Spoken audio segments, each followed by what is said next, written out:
আসসালামু আলাইকুম প্রিয় কৃষিপ্রেমী ভাই বোনেরা, আশা করি ভালো আছেন। এগ্রিকালচার ইনফো বাংলা ইউটিউব চ্যানেলের পক্ষ থেকে আপনাদের স্বাগত জানাই। আমি আছি আমাদের প্রদর্শনীভুক্ত চাষি ছেলেন আপার করলা খেতে।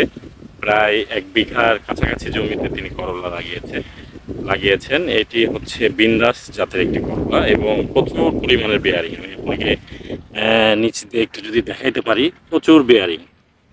এই করলা যথেষ্ট পরিমাণ গাছ ভালো আছে এবং খুবই বেয়ারিং। আপনারা হয়তো দেখতে পাচ্ছেন এত বেশি বেয়ারিং যে মাচা অনেকটা নুয়ে গেছে। আমার আসলে খুব কষ্ট হচ্ছে আপনাদের দেখাইতে। করলাটি খুব সহজেই চাষাবাদ করা যায়।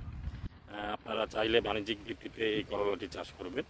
আমি জমিতে এসে যে মেইন সমস্যাটা যেটি দেখেছি, এই করলার এখন মাছি পোকা, যেটি অত্যন্ত কমন একটি কৃষক ভাইদের দুশ্চিন্তার কারণ। এই যে দেখেন, মাছি পোকার আক্রমণের কারণে কিন্তু করলাটি বেঁকে গিয়েছে। এর মধ্যে কাটলে এবং ভাঙলে কিন্তু আপনি পোকা পাবেন। মাছি ফুল ফুটায় দিয়ে যে আপনার গাছটার ফলটাকে ক্ষতিগ্রস্ত করে।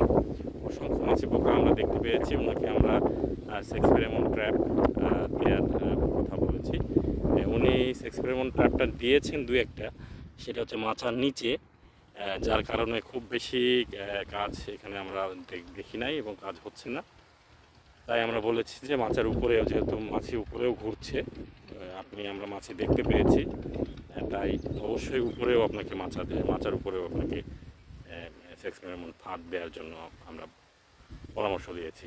আশা করি এই শর্ট ভিডিওটা আপনাদের ভালো লাগবে। বাণিজ্যিক ভিত্তিতে এই জাতটি আমার কাছে বেশ সম্প্রসারণযোগ্য বলে মনে হয়েছে। ধন্যবাদ সকলকে, ভালো থাকবেন।